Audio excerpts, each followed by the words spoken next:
primer taller del curso virtual de cálculo diferencial.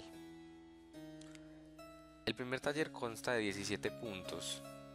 Vamos a hacer entonces algunos de ellos. Empecemos entonces con el ejercicio 2. El ejercicio 2 dice, podemos ver el enunciado a la izquierda, dice, responda si el enunciado es verdadero o falso. Si es verdadero, explique por qué. Si es falso, escriba el enunciado correcto o de un ejemplo donde no se cumpla. Bien, entonces 2, empecemos con el literal A. Literal A dice, los naturales están contenidos en los enteros, están contenidos en los racionales, están contenidos en los reales. Bien, nosotros ya estamos bastante familiarizados con estos conjuntos. Entonces sabemos que los naturales son el 0, el 1, el 2, el 3, 4, 5, 6, 7, 8, 9, 10, etc. Los enteros son los naturales positivos, pues los números naturales, junto con el 0 y los números negativos. Entonces de ahí pues podemos concluir fácilmente que los naturales sí están contenidos en los enteros. Los racionales se definen a partir de los enteros de la siguiente forma. Es el conjunto de los AB tales que AB están en Z. ¿Cierto? Efectivamente, si A es un entero, ¿cierto? Podemos entonces escribir A sobre 1 y resulta pues que A1 son enteros. Entonces A1 es racional. Por tanto, los enteros sí están contenidos en los racionales. Y finalmente los reales pues están definidos como los racionales junto con los números irracionales. Vamos a representarlos así. Entonces también resulta que los racionales están contenidos en los reales. Entonces tenemos que el primer literal es verdadero. En el literal B dice, hay infinitos irracionales. Entonces, ¿era esto verdad? Entonces recordemos algunos números irracionales. Raíz de 2, pi, e, raíz de 3, tenemos raíz de 2 más raíz de 5, etcétera. Conocemos pues algunos, pero ¿cómo podríamos decir que son infinitos?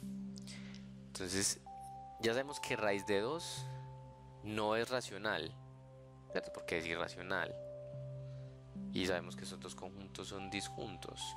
Entonces raíz de 2 no es racional. Entonces raíz de 2 no se puede escribir como una fracción, ¿cierto? Donde hay pues son enteros. Listo, entonces ahora consideremos la siguiente sucesión de números: raíz de 2, 2 raíz de 2, 3 raíz de 2, 4 raíz de 2, 5 raíz de 2 y así, n raíz de 2, y seguimos así multiplicando pues por cada natural, 1, 2, 3, 4, 5, ya sabemos que los naturales son infinitos. Entonces resulta que ninguno de estos números puede ser racional, deben ser irracionales. ¿Por qué? Porque entonces cogamos el enésimo, el general, n raíz de 2, y supongamos que si es un racional, entonces se escribe la forma a sobre b.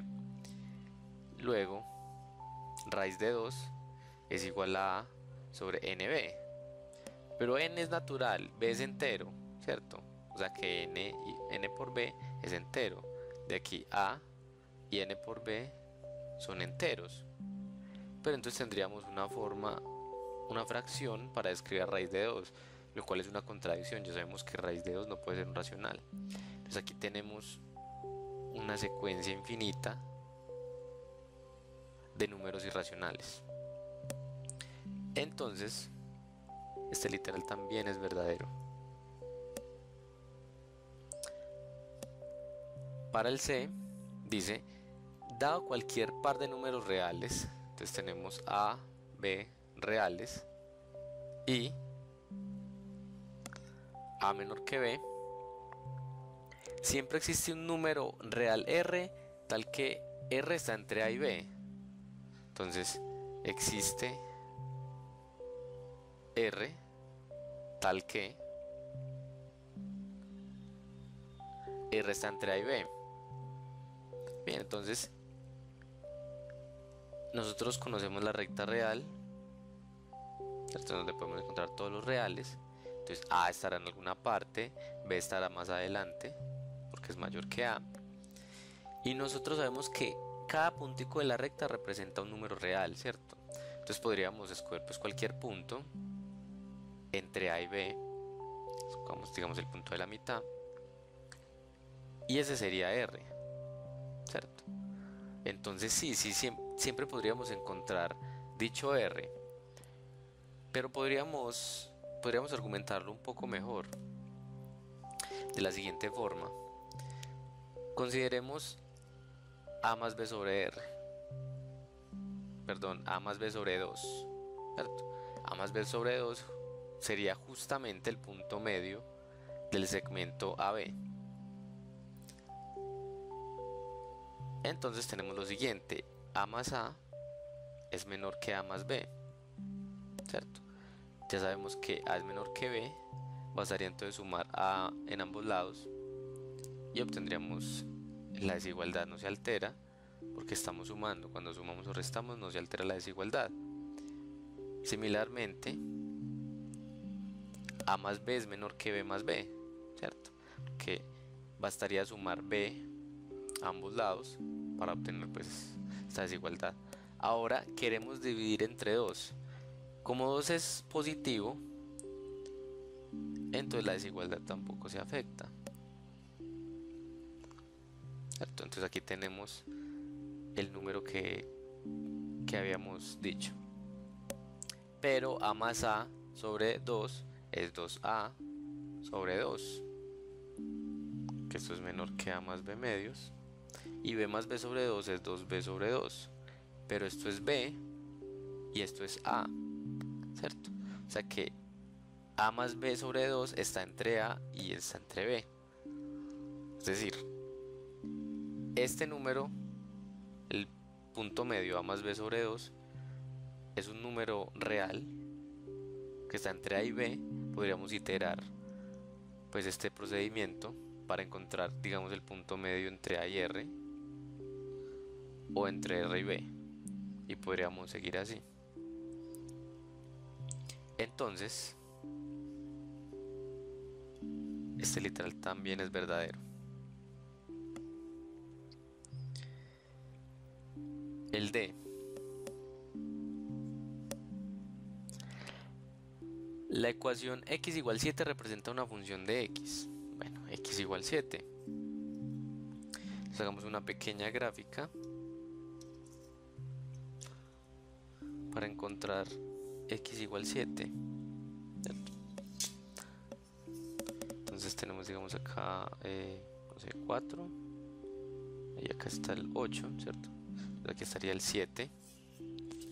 Entonces x igual 7 sería este conjunto de puntos de acá, sería esta recta, así hasta el infinito. Esto sería x igual 7. Pero esto no es una función, dado que no respeta la regla de la recta vertical. De hecho, pues escogamos la misma recta, x igual 7, vemos que la recta corta la susodicha función en infinitos puntos, ¿cierto? Por tanto, pues no podría ser una función. Entonces, esto es falso. Listo. Lo que sí podríamos decir es que x igual 7 es una función de y, ¿cierto? Asimismo, como podríamos tener y igual 7, una recta horizontal, eso sería función de x, pero x igual 7 sí es una función de y. Bien, ahora el literal E. Las funciones únicamente se pueden definir mediante una fórmula algebraica. Eso es falso. Pues podemos encontrar funciones en matemáticas, ¿cierto? Funciones con términos trigonométricos. Ya conocemos, por ejemplo, las funciones trigonométricas, coseno de x. Pero aparte de eso, nosotros podemos definir una función entre cualquier par de conjuntos, ¿cierto? Respetando pues que la imagen sea una sola y que todos los elementos del dominio tengan una imagen. Entonces, por ejemplo, tenemos el conjunto de personas acá,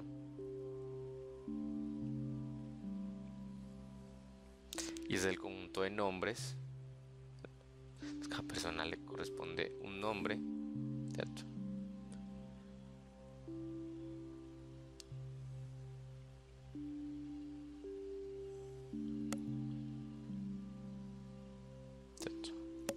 O vemos pues como casos especiales donde alguien va a tener dos nombres, no sé. Pero bueno, lo que quiero decir es que una función no tiene que ser necesariamente pues entre elementos, entre números, entre elementos matemáticos. Entonces el literal es falso. Bien, el F. Una función par puede ser estrictamente creciente en todo su dominio. Entonces una función es par, recordemos, f es par si f de x es igual a f de menos x.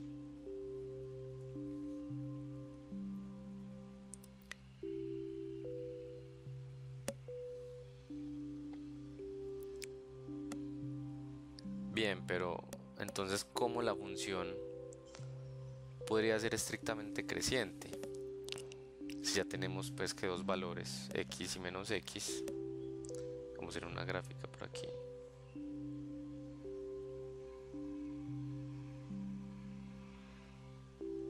¿Cierto? Suponiendo que x es positivo, entonces menos x es menor que x. Entonces, menos x y este es x. ¿Cierto? Para que sea estrictamente creciente, tendría que satisfacer que f de menos x es menor que f de x.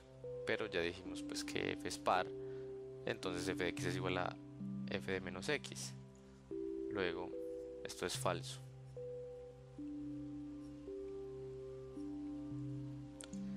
No puede haber dicha función. En el G,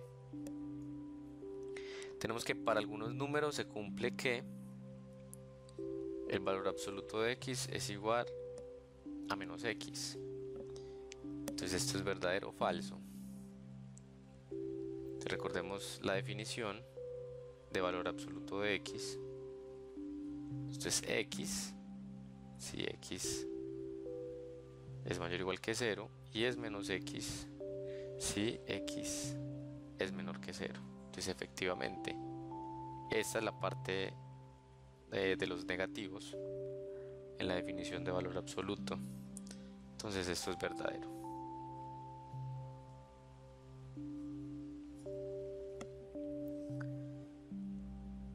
Bien, eso concluye el ejercicio 2. Pasemos entonces al ejercicio 10. Entonces en el ejercicio 10 dice, halla el dominio de las siguientes funciones. Determina si la función es par, impar o ninguna de estas. Use un computador o calculadora para graficarlas y a partir de la gráfica estime el rango de cada función. Entonces en la primera función tenemos f de x es igual a la raíz cuarta de x al cuadrado más x. Entonces lo primero que tenemos que hacer es hallar el dominio de la función. ¿Cuáles son las restricciones de esta función? Bien, entonces sabemos que un radical, ¿cierto? Un radical par no puede tener un argumento negativo. Sabemos que la raíz de un número negativo no existe, pero cuando la raíz pues tiene el radical par, en este caso 4 es par, entonces x al cuadrado más x tiene que ser mayor o igual que 0. No puede ser negativo. Bien, entonces factorizando acá, esto es x por x más 1 mayor o igual que 0, ¿cierto? Entonces resolvemos la desigualdad. Tenemos x es mayor o igual que 0 y x más 1 es mayor o igual que 0, ¿cierto? Entonces para que esto sea positivo, pues para que sea mayor o igual que 0, ambos tienen que ser mayores o iguales que 0, ¿cierto? O ambos tienen que ser menores o iguales que 0.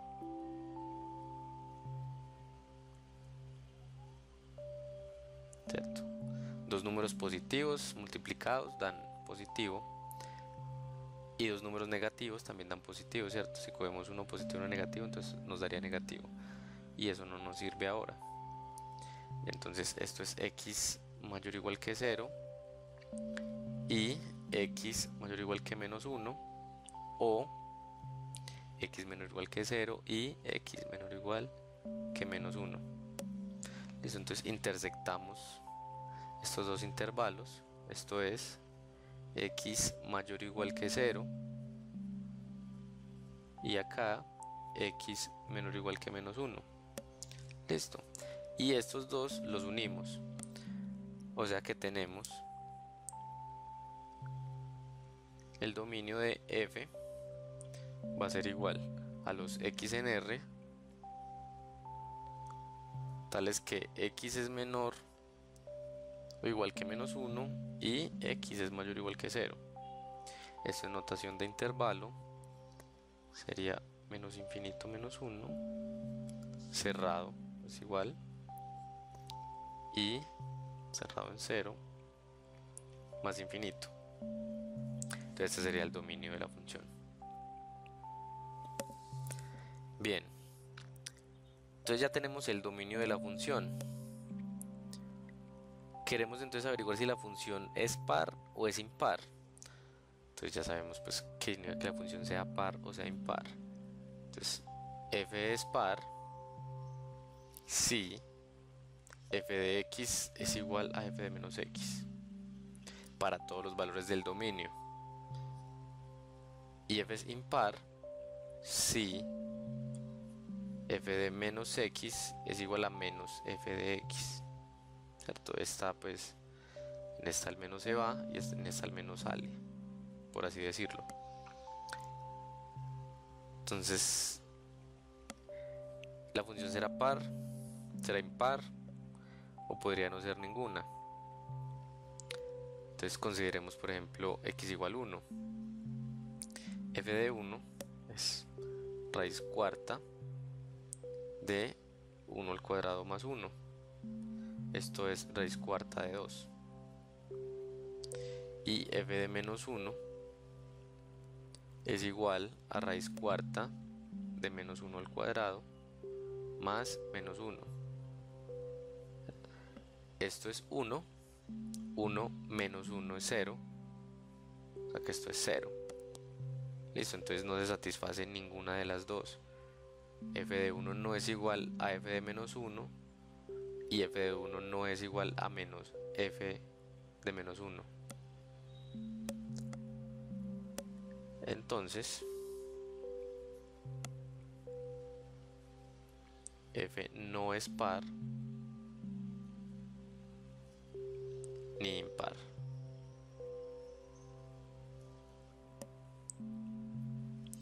Para el rango, entonces podemos utilizar cualquier calculadora o graficadora o cualquier software para graficar. Aquí tenemos la gráfica a la izquierda y podemos ver que el rango, lo podemos estimar, es el rango de f de 0 a infinito. Listo. Pasemos a la siguiente función, g de x. G de x es x sobre x más 5. Entonces, ¿cuál es la restricción en este caso? hacer aquí una rayita. Entonces resulta que el denominador no puede ser 0. Esa es la única restricción que tenemos. Entonces x más 5 tiene que ser diferente de 0, de donde x tiene que ser distinto de menos 5. Listo, esa es nuestra única restricción. Luego el dominio de G es igual al conjunto de los reales menos este elementico 5 menos 5, que esto como notación de intervalo es de menos infinito a menos 5 unido menos 5 a más infinito. Queremos verificar ahora entonces si la función es par, es impar o no es ninguna de las anteriores. Entonces vamos a hacer una pequeña tablita de valores.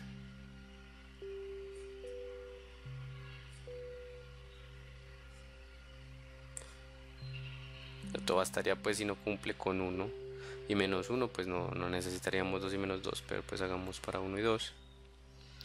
Entonces si metemos el 1 a la función g, tenemos un sexto, y el menos 1 sería menos un cuarto. Ya nos satisface. Para 2 sería 2 séptimos y menos 2 tercios. Listo, entonces g no es par ni impar.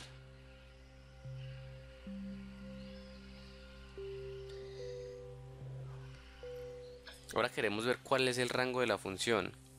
Bien, entonces viendo la gráfica que está a la izquierda podemos notar que la función tiene un comportamiento asintótico en y igual 1. Podemos entonces hallar este valor, ¿cierto?, despejando la x en esta función, como si estuviéramos hallando la inversa. Entonces pasamos x más 5 al otro lado.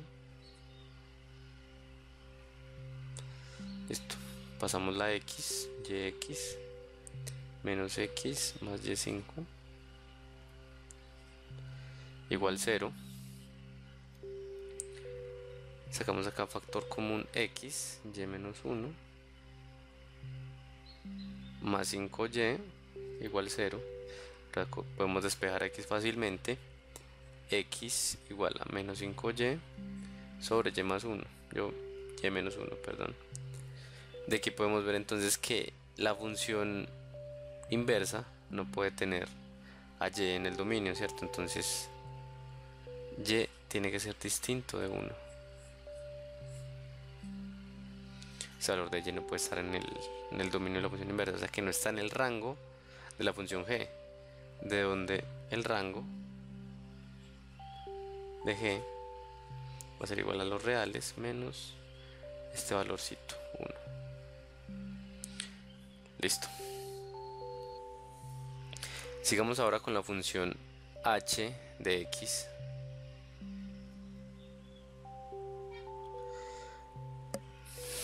La función h de x es x al cubo más x sobre 4 menos x al cuadrado. Entonces, ¿cuáles son las restricciones de esta función? Entonces no podemos permitir un denominador igual a 0. Entonces esto tiene que ser distinto de 0. Entonces resolviendo acá tenemos que x al cuadrado es distinto de 4.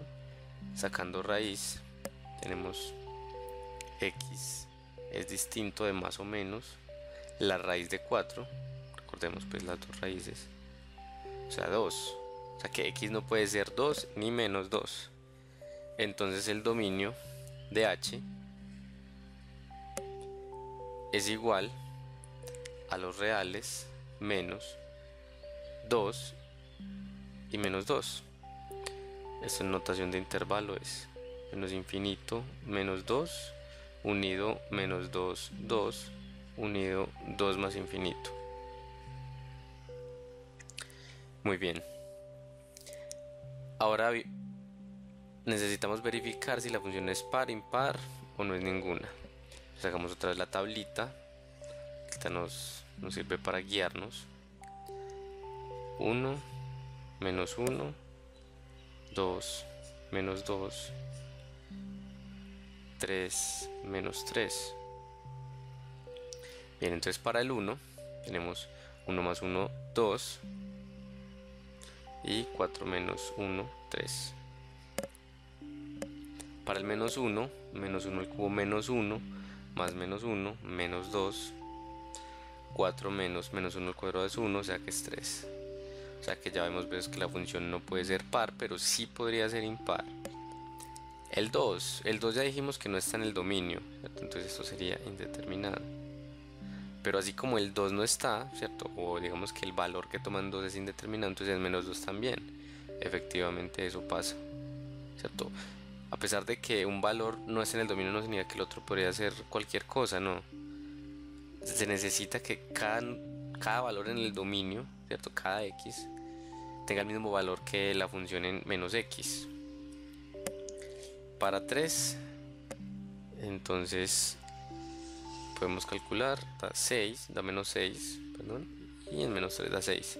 Entonces ya vemos que la función tiene cara de ser impar. Entonces la pregunta es h de x, h de menos x igual a menos h de x. Es decir, la función es impar. Entonces h de menos x es que es menos x al cubo. Cada x pues la cambiamos por menos x más menos x, 4 menos x al cuadrado. Entonces de acá menos x al cubo, supongamos que esto es menos 1 por x al cubo, ¿cierto? Más menos 1 por x sobre 4 menos, aquí menos x al cuadrado es x al cuadrado, todavía menos 1 al cuadrado da 1. De aquí sacamos este menos 1 como factor común, x al cubo más x, 4 menos x al cuadrado. Y esto efectivamente es menos h de x.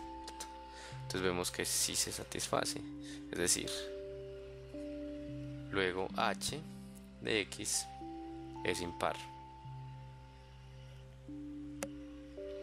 Listo. Para el rango, vemos a la gráfica a la izquierda. El rango se puede ver claramente que es el conjunto de todos los reales como intervalo menos infinito más infinito. Ahora una rayita y la siguiente función es r de x, x al cubo sobre el valor absoluto de x menos 1. Bien, ¿cuál es la restricción? Nosotros no podemos permitir un denominador que sea 0. Entonces x menos 1, valor absoluto de x menos 1, tiene que ser distinto de 0. Entonces la pregunta es, ¿cuándo el valor absoluto de x menos 1 es igual a 0? ¿Cierto? Entonces x menos 1 en valor absoluto es igual a 0. Bien, entonces aquí tenemos valor absoluto, entonces no lo necesitamos en realidad, que es igual a 0. Esto es x menos 1 igual a 0, o sea que x igual a 1.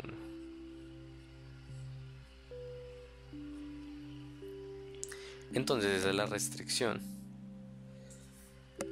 de donde el dominio de R, el conjunto de los reales, menos el 1.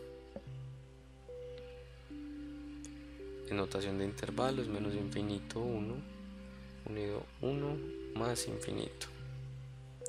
Ok, verifiquemos entonces si es par o impar. Entonces la función en menos 1 sí está definida, pero en 1 no está. Entonces, por lo que dijimos anteriormente, R no va a poder ser par ni impar. Pero bueno, hagamos para 2 y menos 2. Entonces en 1 resulta que es indeterminado. En menos 1 es menos 1 sobre menos 1, menos 1, menos 2, valor absoluto 2. En 2 es 2 a la 3 es 8.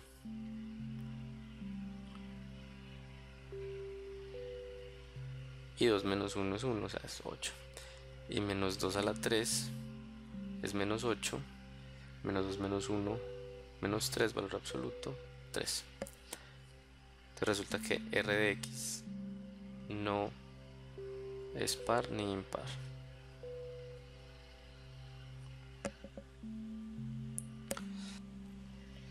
Finalmente el rango, pues en el rango podemos ver la gráfica a la izquierda. Notamos que el rango de R es igual al conjunto de todos los reales. Pasemos entonces a la función s de x. Hacemos aquí una rayita, si nos cabe. S de x es x al cuadrado por el valor absoluto de x. Entonces, ¿qué restricciones tenemos para esta función? Ninguna, no vemos restricciones. Entonces, podemos concluir que el dominio es el conjunto de todos los reales. Verifiquemos ahora si es par o impar. Entonces, s de x. Entonces, 1, menos 1, 2, menos 2, 3, menos 3. Bien, entonces 1 da 1, menos 1 da 1, 2 da 8, menos 2 da 8, 3 da 27, menos 3 da 27. Entonces vamos a ver que la función parece ser par. La pregunta es, ¿s de menos x es igual a s de x? Bien, s de menos x sería, ¿quién sería? Menos x al cuadrado, valor absoluto de menos x. Esto es menos 1 por x al cuadrado, valor absoluto de menos 1 por x, ¿cierto? Entonces el 2 reparte, menos 1 al cuadrado es 1, o sea que esto es x al cuadrado.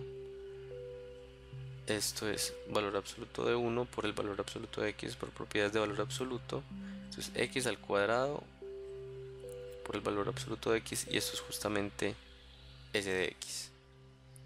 Entonces s de x es par.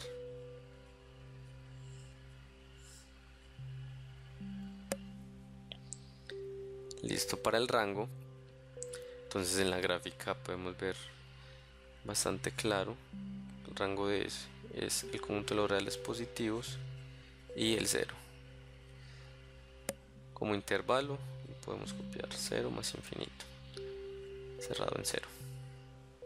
Bien, continuemos entonces con la función t de x. T de x es x más x al cuadrado sobre coseno de x. Bien, una función pues un poco distinta. Entonces, ¿cuál sería la restricción acá? Aquí coseno de x debe ser distinto de 0. El numerador no tiene problema y el coseno de x debe ser distinto de 0. La pregunta es, ¿cuándo el coseno de x es igual a 0? Ya sabemos que el coseno es una función periódica. Entonces en el periodo, voy a coger un intervalo, en el periodo 0, 2pi, cuando el coseno de x es 0. Entonces en el periodo tenemos que coseno de pi medios es igual a 0. Y en 3 pi medios también, ¿cierto? Lo recordamos pues, los ángulos notables. Pero aparte, en menos pi medios también es 0, y en menos 3 pi medios. Listo, si no lo recuerdan pues hago un pequeño repaso. Entonces vamos notando algo, que en los múltiplos impares de pi medios el coseno se vuelve 0, ¿cierto? Solo en estos valores pues de 0 a 2pi, solo en pi medios y en 3 pi medios ocurre que el coseno es 0. Pero también en los múltiplos impares de menos pi medios. Entonces, ¿quiénes serían? Serían menos 5 pi medios, menos 3 pi medios, menos pi medios, pi medios, 3 pi medios, 5 pi medios y así. Entonces en todos estos valores el coseno se vuelve 0. Entonces, ¿cómo podríamos describir este conjunto? Son infinitos, ¿cierto? Para aquí tras menos 7, menos 9, etcétera. Lo mismo para adelante. ¿Cómo podríamos describir este conjunto? Entonces, estos son los x en r, ¿cierto? Entonces, vean que estos son los múltiplos impares de pi medios, con los negativos incluidos. Menos 5, menos 3. O sea que esto lo podríamos escribir como x tiene la forma 2k más 1 por pi medios y k está en z. Listo, por ejemplo k, digamos k1, entonces 2 por 1, 2 más 1, 3 sería 3 pi medios. K0, entonces eso sería 1, sería pi medios. K menos 1, entonces 2 por menos 1, 2, perdón, menos k menos 1, 2 por menos 1 menos 2, más 1 menos 1, o sea, menos pi medios. Entonces esta es una forma de escribir este conjunto. Lo que tenemos que hacer es, para el dominio, entonces vamos a ponerlo por aquí, para el dominio de t, el conjunto de los reales, le extraemos este conjunto que acabamos de encontrar. Los reales, es que x es igual a 2k más 1 pi sobre 2 con k en los enteros. No estaba tan sencillo como los otros, pero se podía hacer pues conociendo la función coseno. Esto también lo podríamos escribir como los reales menos el conjunto de k pi más pi medios, tal que k es z. Esa es otra forma pues como de escribir el conjunto de una forma más sencilla. Solo habría que dividir pues entre 2 aquí, el k, acá por pi y pi medios. Listo. Y bueno, en notación de intervalo pues son infinitos intervalos. Entonces podríamos utilizar una notación especial que es k pi más pi medios y k pi más 3 pi medios, ¿cierto? Y este k va corriendo en los enteros. Por ejemplo, en 0 pues ya sería pi medios 3 pi medios. En 1 entonces sería pi más pi medios, que sería 3 pi medios, y pi más 3 pi medios, que sería 5 pi medios. Listo. Bueno, finalmente para el rango veamos la gráfica. La gráfica de esta función es un poquito más especial de las que habíamos visto antes. Entonces podemos ver que la gráfica tiene, ahí se notan los valores donde el coseno se vuelve 0, ¿cierto? No pueden haber valores donde el coseno se haga 0, pero además la función como que tiene una forma especial, entonces sacarle el rango va a ser un poquito complicado. Y de hecho no lo podemos hacer por los métodos que ya conocemos, pero podemos estimarlo, ¿cierto? Si nos acercamos pues con una lupita para hallar que el rango de t va de menos infinito, un valor aproximado de menos 10.9, más o menos, pongámoslo abierto, unido, entonces esta parte de acá sí se ve claramente que es de 0 más infinito. Entonces ese sería el rango que estamos buscando.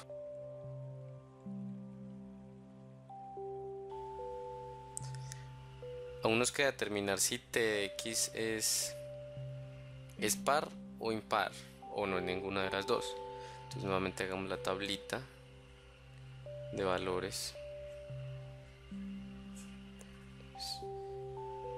Como está el coseno, entonces no pongamos pues como los números usuales, pongamos como múltiplos de pi.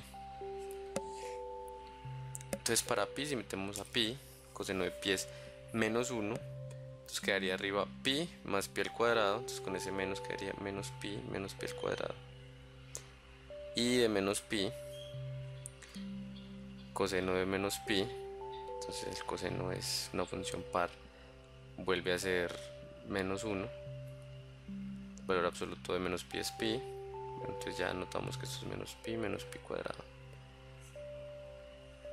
¿Qué otro valor hacemos? Digamos por ejemplo pi tercios, y esto sería 2 pi tercios más 2 pi cuadrado novenos. Listo. Y en menos pi tercios, bueno, pueden calcularlo, esto es 2 pi tercios más 2 pi al cuadrado sobre 9. Listo, entonces vemos pues que la función tiene cara de ser par. La pregunta es t de menos x igual a t de x. Bien, entonces t de menos x es valor absoluto de menos x más menos x al cuadrado sobre coseno de menos x. Entonces ya todo esto se ve, pues que esto es x más x al cuadrado, el coseno es una función par, esto es coseno de x, esto es t de x, ¿cierto? Luego t de x es par.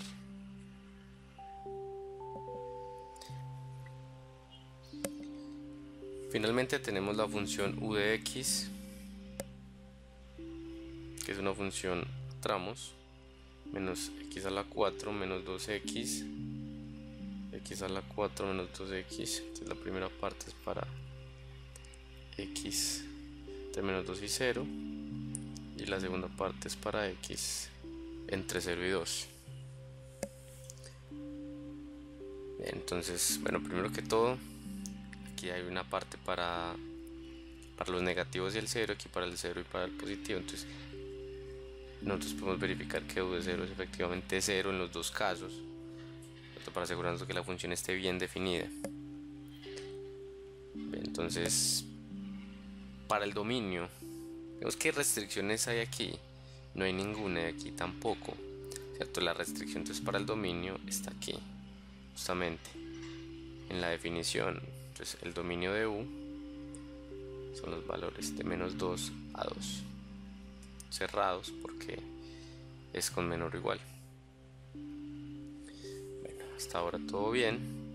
Ahora verifiquemos si es par, impar o ninguna. Entonces x, u de x, entonces en 1, menos 1, 2 y en menos 2. Bueno, 1, entonces le corresponde a esta parte de aquí, y vemos que esto es menos 1, menos 1 le corresponde a esta parte de aquí, y vemos que esto es 1, 2, 2 a la 4, 16, menos 4, 12, y menos 2, menos 2 a la 4, 16, menos 16 más 4, menos 12. Entonces vemos que la función parece ser impar. Para verificar esto tenemos que proceder por casos, ¿cierto? Porque no podemos empezar x menos x, porque tendríamos que entonces que cambiar de función, eso depende. Entonces son dos casos. La pregunta es, u de menos x es igual a menos u de x. Entonces el primer caso sería si x es mayor o igual que 0. Entonces si x es mayor o igual que 0, u de menos x es mayor o igual que 0, o sea que menos x es menor o igual que 0, ¿cierto? Entonces tendríamos que utilizar esta parte de la definición, que es menos x a la 4 menos 2 menos x. Esta potencia aquí da menos x a la 4 más 2x. Listo. Debemos hasta ahí. Trabajemos entonces con este lado de acá, u de menos x, menos u de x. Entonces x es mayor o igual que 0. Esto sería menos, con esta parte de aquí, x a la 4 menos 2x, y esto sería menos x a la 4 más 2x. Entonces vemos que estos dos son iguales, luego estos dos de aquí son iguales. Entonces para este caso ya se verifica que u de menos x es igual a menos u de x. Verifiquemos el otro caso, si x es menor que 0, ¿cierto? Y pues de mayor o igual que menos 2. Esa restricción está implícita. Entonces u de menos x es menor que 0, o sea que menos x es mayor que 0. Entonces utilizaremos esta parte de la definición de la función menos x a la 4 menos 2 menos x. Esto sería x a la 4 más 2x. Por otro lado, menos u de x, entonces x es menor que 0, utilizamos esta parte, menos x a la 4 menos 2x, esto es x a la 4 más 2x. Estas dos partes de acá son iguales, luego estas partes de aquí son iguales. En los dos casos pudimos concluir que la función sí era efectivamente impar. Entonces u de x es impar. Listo, para el rango veamos la gráfica a la izquierda. En el rango vemos que el máximo y el mínimo son alcanzados en 2 y la función es continua. Entonces el rango de u puede verse que es menos 12, 12.